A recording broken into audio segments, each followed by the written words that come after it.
আপনারা জানেন যে কয়েকদিন আগে নদিয়া জেলার হরিণঘাটার বিজেপি বিধায়ক অসীম সরকার তিনি বলেছেন যে বদরের যুদ্ধে নাকি অরিজিনাল কোরআন শরীফ পুড়িয়ে ফেলা হয়েছিল এবং 27 জন শয়তানে নাকি সেই কোরআন শরীফ লিখিত করে এটা পাঠিয়েছে। এবং সেই কারণেই আমরা মুসলিম ধর্মের মানুষ, তিনি যে বক্তব্য রেখেছেন সেটা আমাদের কোরআন মাজিদের বিপক্ষে এবং আমাদের ধর্মীয় ভাবাবেগের উপর আঘাত করেছে।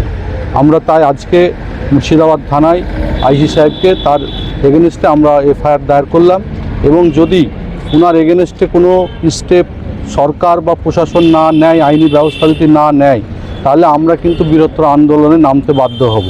এটা কোনো নয়, ভারতবর্ষের একটা সাম্প্রদায়িক দেশ, সেখানে সব ধর্মের মানুষ বসবাস করে, সবাই তার নিজের নিজের ধর্ম, নিজের নিজের উপাসনালয় নিজের নিজের তৈরি করে চলে। অতএব এখানে কেউ কোনো ধর্মের শাস্ত্রকে, আমরা যেমন গীতাকেও শ্রদ্ধা করি তেমনি বাইবেলকেও শ্রদ্ধা করি, তো আমরা আমাদের কোরআন শরীফ যেটা আমাদের ধর্মগ্রন্থ তাকে নিয়ে কেউ অবমাননা করবে আর আমরা চুপচাপ বসে থাকবো, এটা কিন্তু হতে পারে না।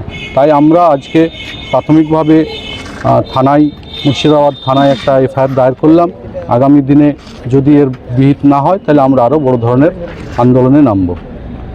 যদি তিনি গ্রেপ্তার না হয় তাহলে ইনশাল্লাহ আমরা আগামী দিনে আরও কি স্টেপ নিতে পারি? আমরা আশির সঙ্গে আলোচনা করা হলো এটা, যে এরপরে যদি এটা স্টেপ না নেয় তাহলে র্যালি এবং গোটা পশ্চিমবাংলা জুড়ে আপনার একই দিনে একই ভাবনাটা এই র্যালি শুরু হবে। র্যালিতে আপনার বিক্ষোভ যাতে করে মানুষ ওই ব্যক্তিকে যতক্ষণ পর্যন্ত না গ্রেপ্তার করবে ততক্ষণ পর্যন্ত তার বিরুদ্ধে আন্দোলন চলবে।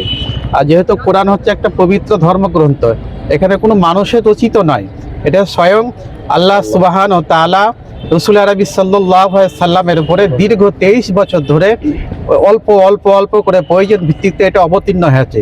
কোনো মানুষ এটাকে ভুল বা কোনো কিছু এটা বলতে পারে না। যদি ভুল বলে তাহলে সে নিজেই কিন্তু অন্যরকম জায়গায় চলে যাবে। অতএব যে বলেছে এই কথাটা, অবিলম্বে এটা আমরা সরকারের দৃষ্টি আকর্ষণ করছি যাতে করে তাকে গ্রেপ্তার করা হয়, তাকে মানে উপযুক্ত শাস্তি দেওয়া হয়, এটাই আমরা দাবি করছি আজকে।